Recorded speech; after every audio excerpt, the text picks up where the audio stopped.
Bernie, thanks so much for being on the show. I know that we've had a chat we've before, and I was talking about how I'd never had somebody who was a celebrant or a death doula or anybody in the funeral director on the show, but I really, really wanted somebody. And then bam, here you are. So thanks so much for being a part of the Thank you. Thank show. you for reaching out to me. Yeah, I'm looking forward to telling you more. Yes, absolutely.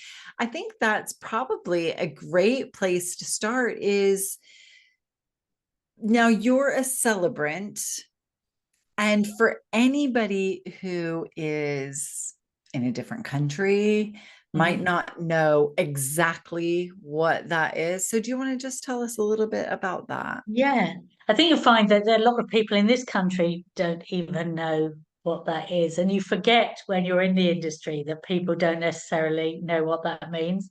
I had one occasion, I don't know if I should tell you this, um, where someone I said to someone I'm a celebrant, and they paused for a moment, and they said to me, "So how long have you been celibate?" I'm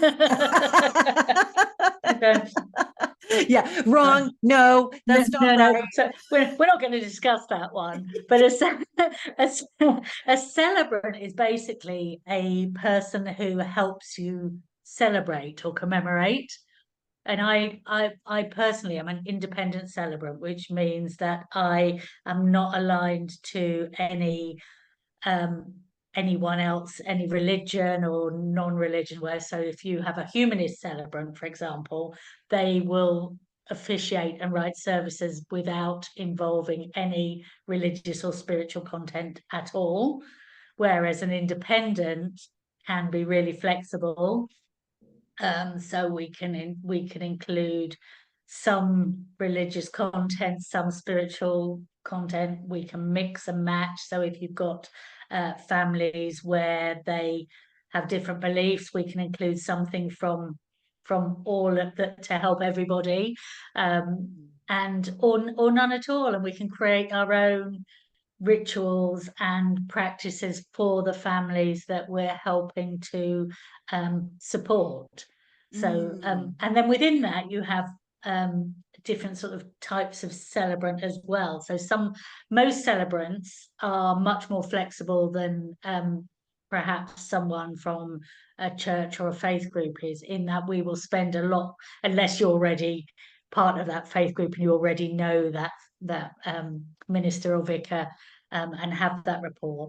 We spend quite a lot of time with the family. I certainly spend a lot of time with the members of the family or executors of the friends, whoever it is who is organising the celebration of someone's life after they've died, and I help them to express their memories of that person in a way that is authentic and true to them.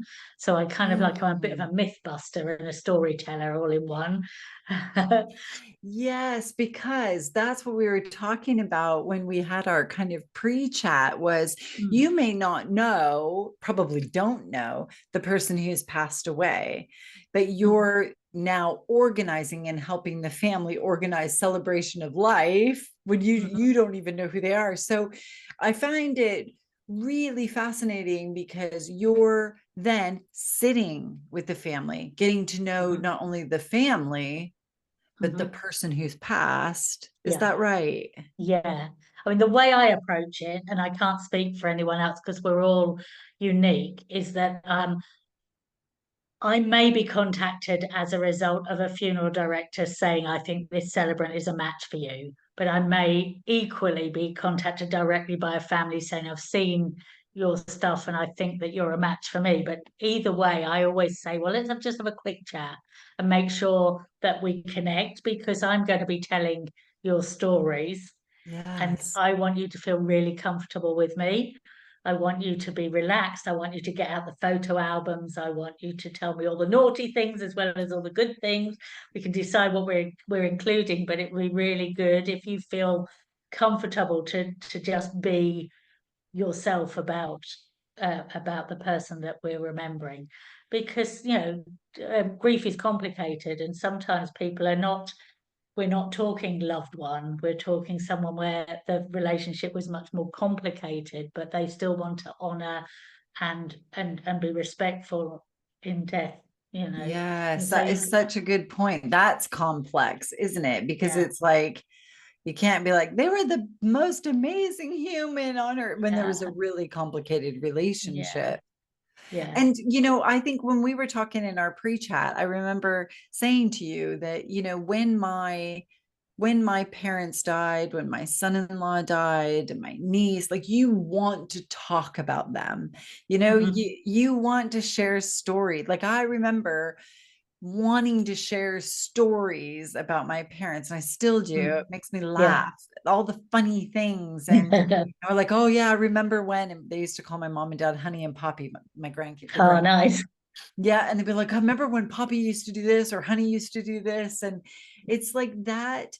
You want to talk about them, so I imagine that's very healing as well, that they're I think sharing that having, with you. yeah, having someone from outside come into your space can be really, well, it could be lots of things. It could be very awkward, because if you're with people who aren't like yourself, who I'm very open and I talk about everything, and I'm not embarrassed to say I'm upset or angry or sad or or that was embarrassing. I'll talk about it if it was embarrassing. Whereas other people may be a bit more reserved.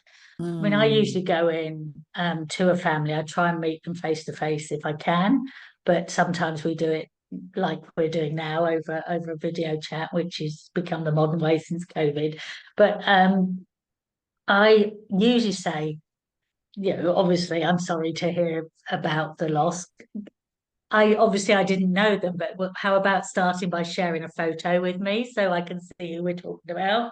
And then they mm, kind of like got the albums out, hopefully, and so we start talking about them from how they look, and I say I'm going to write lots of notes because that helps me cement in my head the things you're telling me, but I'm mostly going to listen. So I'm going to just say, do you want to chat? You just start talking. And if I have a question, I'll ask the question. And usually that works. Sometimes people are very limited on their words. So then I'll have to start asking questions and sort of bring them back. And then on other occasions, I'll be with a family and I'll be sat in a house and they'll be surrounded by albums and photos and books. And about 3 hours later, I'm going, I don't think I can take any more information at the moment. Let me go and consolidate this. I mean, I can tell you've got loads and loads more to tell me. Let's meet again. And yeah, I can imagine that. You're like, yeah, gotta go. Um, I mean, I'd and like to give as much time as I can, obviously, because people need time. But what I want them to do more than anything is to know that I have heard what they've said and mm, also heard perhaps what they haven't said, but they've insinuated. So I always say, let me go away, write write up what I think you have expressed that you want, and the tone and the kind of how you want to this person to be remembered and how you want it to be relayed to your congregation and your family and your friends. And so I'll write it up because then it will make more sense and then we can fill in the gaps. And uh, yes. and and then they get from me, hopefully, usually, I don't, in fact, well, always actually, I haven't had one yet where they haven't, where they've gone, oh, you've really, really heard what we've said, and there's really just tweaks, and will have defined where the gaps are. So it's really Mm, lovely to be able to do that and to demonstrate to somebody that you get where they're at, and wherever they're at and whatever emotions they're feeling at that moment, they're perfectly acceptable and okay. yes. And I mean, good.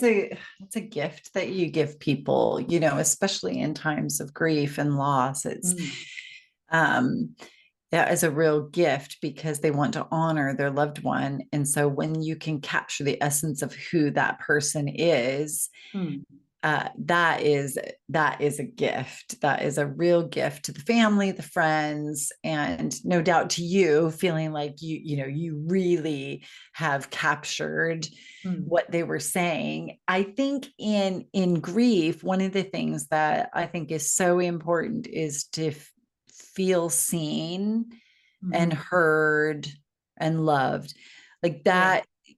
Somebody witnessing your grief, someone, they don't have to know exactly what you're going through in order to witness someone's grief. And it almost sounds like that's what you also are doing.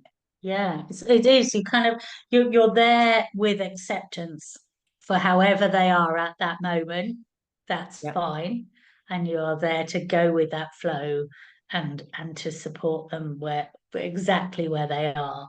And it might not just be them. I mean, I quite often and again, this is just the way I practice my job, which is such a privilege, is I say, if there are other people you want to be involved in the content of the life celebration, for want of an umbrella description of it, then you're very welcome to have them talk directly to me rather than have to go through you and then through me, just taking some pressure off if they want that. And obviously I will run everything through them, but it just sometimes, families, you can't assume that everyone wants to come at it from the same angle, so you have this person or persons who are your point of contact, who you are writing it for, but there are going to be quite often other, I hate saying interested parties, people involved within that grief, and obviously people on the sidelines of that grief are involved who perhaps feel like they don't have the right to feel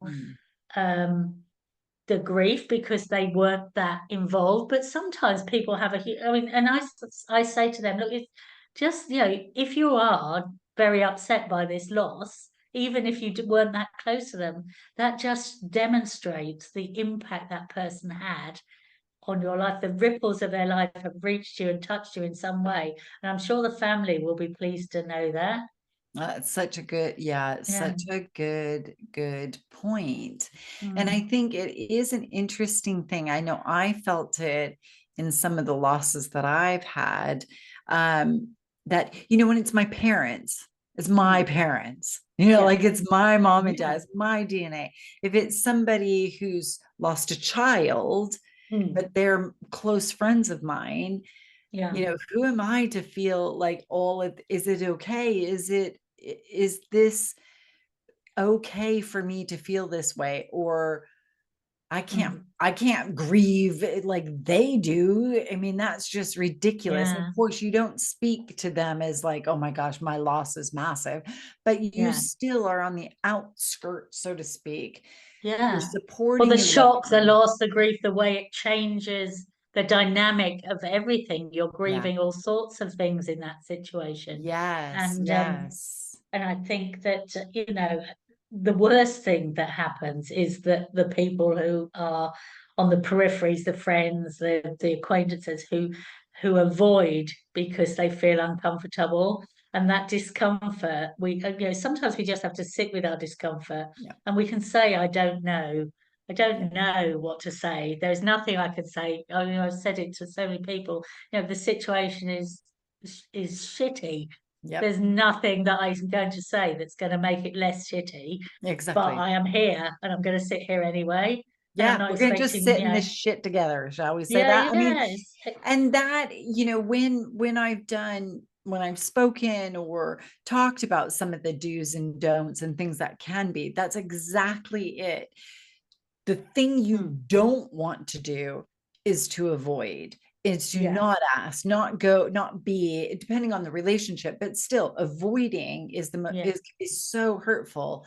So I do It's love that. really painful for the person, and if someone is, I mean, the same is true if someone is dying, if someone has a life limiting diagnosis, and that happens then as well, and that's hurtful to the individual, but it's also hurtful to those who are close to that individual and living with Mm, them and partners and things, where friends you thought you could rely on suddenly, are absent because of their own discomfort. yeah. It's like they don't. I remember when my dad had brain cancer, and they're Oh, very involved in their community. Everybody knew who they were. They were very involved in their church. And I remember some people not coming, at least at first, because I think they just didn't know what to expect. And I yeah, said, he'll remember you. It's, yeah, we need people to come in. Like sometimes we didn't, but sometimes we needed people. So it's yeah, about also just saying, this is what we need, because it people don't necessarily, do I stay away because I don't yeah, want to be in people's yeah. faces or interrupt or intrude. So it's so hard to navigate. And that, it kind of brings me to, so you've got your celebrant work, but you Mm, also are a death doula. And I know what that is based on my work, not as a deaf doula, but I know what it is as a grief educator. But there are going to be people going, what? What? yeah, so, yeah. so that, That's a bit weird. yeah, that's the weirdest thing I've ever heard. Can you please tell me what that actually is? So, because you were talking about like people who have an illness and all that, that is the great segue into like, what is a Mm. death doula? What do you do? Yeah, well, a doula is basically a companion, a non-medical companion. So I'm a non-medical companion in death. So my role is to support whoever needs supporting in that environment and kind of be that liaison, normalize it, facilitate conversation, hold space for, remind all of those organizations who are in and out that this is a person, because it's ever so quick that that person becomes a job on their list, especially in our situation where people are in the care system, and the care system allows 15 minutes, 15 minutes, 15 minutes, or whatever it is, and they come in and they're having to do, and they want to do it the easiest way, and what they need to be doing is the way that is respectful of the history of the person that they're with. You Mm, know, it might be much easier to have Meals on Wheels, for example. But if that person has always through their life eaten holistically and organically and all of those things, then that's not an appropriate thing to do. So we need to work out what matters to that person, remember mm, who that person is, has been, was, as well as who and how they are becoming because of their health, because they may not be able to communicate it always or even feel it anymore. But helping people remember who they are and where they've come from, and their importance within their own little world, or big world, or whatever it is, it's still really valid. So they're knowing their preferences, and then as also not just being with that person, accepting them for what's important to them. It's also helping facilitate and support the family around them. yeah. So normalizing things, explain what's happened, offering, not in a, I'm not medically trained and I'm not a counselor, signposting, understanding what's normal, offering solutions that are within that particular area. So, legacy projects, for example, or helping with lasting powers of attorneys, or signposting, or, discussing what they're witnessing when the carers are there, or when their person is coming towards the end of their life, what to expect, what they're witnessing, you know Mm, really just yes.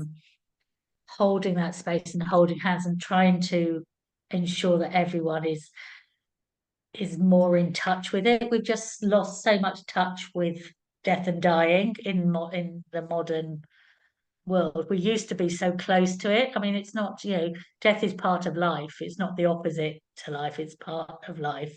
And it's the one sure thing that is going to happen Yeah, death to and all of taxes, as we us. say. Yeah, Those yeah, two things are exactly. always going to be there. Yeah, we're mostly all in absolute denial about it, including the medical profession. The medical profession is, and the National Health is set up to save life at all costs, irrespective of the quality of this, that, and the other. So their job is to keep you alive. They're not very good at talking about death and dying, so they're better than they were, but they were really bad at it over one point. And I Yes. think giving people the chance to talk about options and pros and cons, and just reassuring, being a reassuring and calming person within that space. Mm. Um, and just, that might involve just sitting. It might involve just going and doing the dishes while the family are sitting. It might be helping facilitate a conversation, or helping them work out how to involve children, or just explaining why the breathing has changed, or what to expect.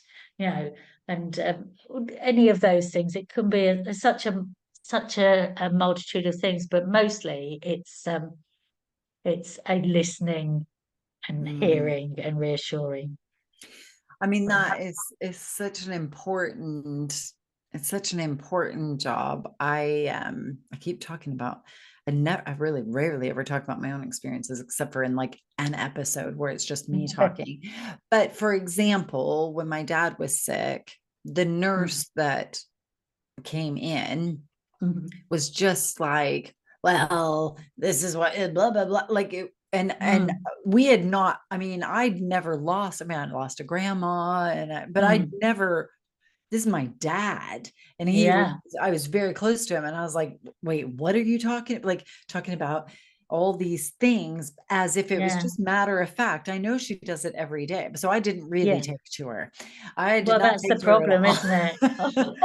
My That's the mom was problem, isn't okay it? with her, but I was like, I don't like this Mm, woman. She's just not, yeah, it was just like, oh, let's just do this and da da da. And then it was when he was dying, it was like days from dying. She was talking about something about, his urine in the bag and something there. mm, I can't even remember what it was. I blocked it out. mm, She's like, oh yeah, that's sediment or something that's happening. And then goes, yeah, oh yeah, that's normal. Like that's normal. Like he's gonna die yeah, soon. I'm like, well, I know, but it was the way that it was said that was just like, that's my dad.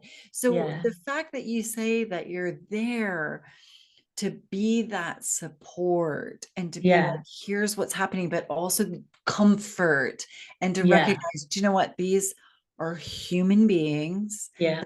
Family Yeah. is And this is a suffering. this is a unique one-off experience. Even if you've experienced a death before, this is a person you're connected to emotionally, and for them it's a job. It's a job, and some of them are much better at being empathetic, and some of them have a bit more time, and their intention is not bad, but Yes. they have huge pressures to do it. And also that I think they forget sometimes that just because it's normal for them, you may never have experienced that before. And you also, on top of having never experienced the visual, the physical, the steps that are happening, the things that are actually happening, you're having to deal with the emotion and the fear and the choices that are thrown at you, Yeah. which, I mean, and that sort of leads me on to another thing, because the people, because we're in a society where we've lost touch with death and dying, we don't talk about death and dying prior to the need to talk about death and dying. And quite often, if that's sudden, people are left up in the air. They don't know what to do. They don't know what the person wanted.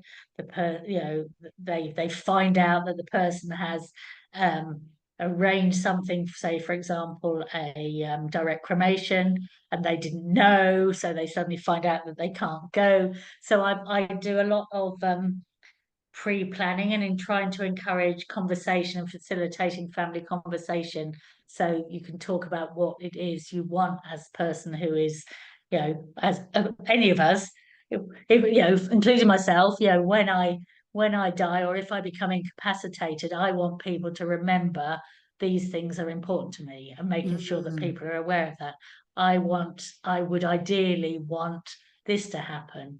I would definitely not want this to happen. My quality of life is important in this way. That I want to be near a window. I want to have fresh air. I like to have music playing. I like to be in silence. Whatever that is, having those conversations, but also having conversations where the person who is dying, if they know they're dying, or rather than, or even when they're planning, even if we're not. If I was planning now, I don't think I'm dying. Who knows what's going to happen around the corner? But the impact of the things that I want on the people that are having to process their loss. So I might say, oh, I don't want any fuss. Let's just have a direct cremation, no fuss, no cost, whatever. Especially with modern advertising telling everyone they're a burden and they should do this to save being a burden. And then people are not a burden. They've lived a life and they deserve to have what they want. But talking about having a direct cremation and asking those who are going to have to process the loss of you, how that will impact them and what do they need? What do they need to help deal with losing you? Yes. Yeah, Very that's so good. important.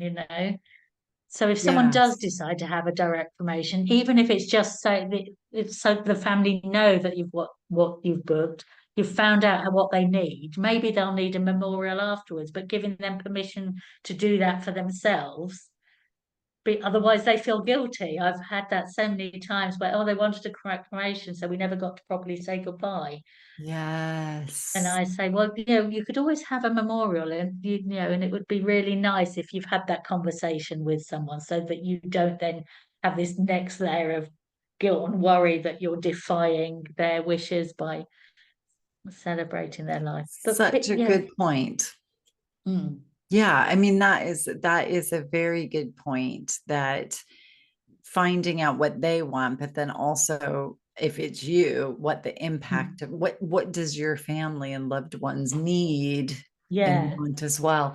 And it, when you said it's a one-off experience, I mean, that is great. I'm using that one. It's a one-off. I mean, yeah, you yeah. don't come back and then do it again. Like, this is No, a one-off. yeah. Wow. Yeah. And you won't always know how you're going to feel. You can only imagine. It's like when you write your birth plan when you're having children, which not every we all talk about that. We all talk about birth. We all talk about what's going to happen. We all learn about it, and not everybody has children. But when you're having a child, you're asked for all the things you want to happen on that birth to the infinite detail. And you can't, if it's your first child, or even if it's not, you don't know how you're going to feel at that time. Exactly. So it's kind of like it is a bit of a mystical thing, but you can say what's important to you and what you're frightened of Mm. and what you're not frightened of and what your spiritualities and the things that matter to you are, so that people can surround you with those. And you Hmm. can say, I think ideally I would like. But it's Yes. not a just because you've written it down, unless you lose the ability to communicate, you can, everything will be, especially if you've got a doula on there, will be reassessed with you. Is this what you want? Are you still wanting this? Do you want Yeah. to rethink that? It's just it It's powerful that the work that you do as a death doula and then a celebrant. mm, So you see through and support the family and the mm, person who is dying. And mm, then after they pass, you're mm, now the celebrant. yeah, So some of the first, when we were talking, you may not have met them, you didn't know yeah, them, you had to listen and look at mm, pictures and photos, but this, you get to know yeah. if they're cognate, you can get Yeah, to well, you know get to know them them. anyway. I think even if somebody has quite severe dementia or anything, you get, just by being in their space and surrounded by their things and speaking with their family, just seeing where they're at, you get the essence of a person. Mm. It's too, I mean, I think with any of my clients, whether they're clients where I've known the deceased or not,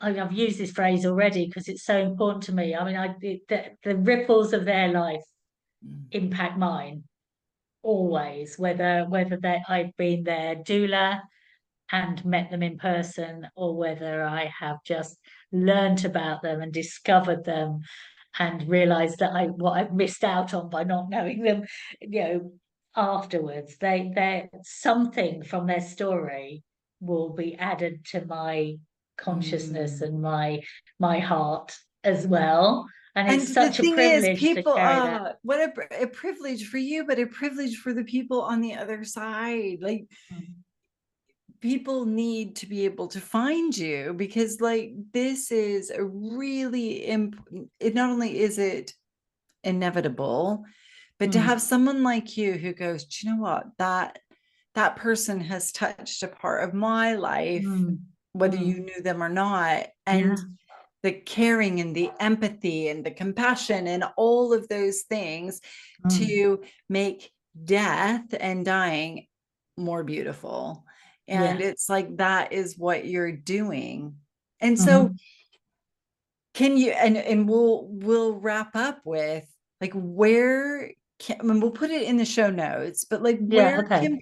where can people find you? Right. Um so social media. Yeah. I'm all over the place, but my most of my social media and my website all are Bernie B. So bernib.co.uk, Bernie B Full Life, Bernie B Alternative Celebrant. So if you start by putting in Bernie B, I will appear, and then usually the pink hair or the whatever color hair I happen to have at Purple that and particular blue, whatever it moment. is. I Yeah, love that's the it. one I Love it. have.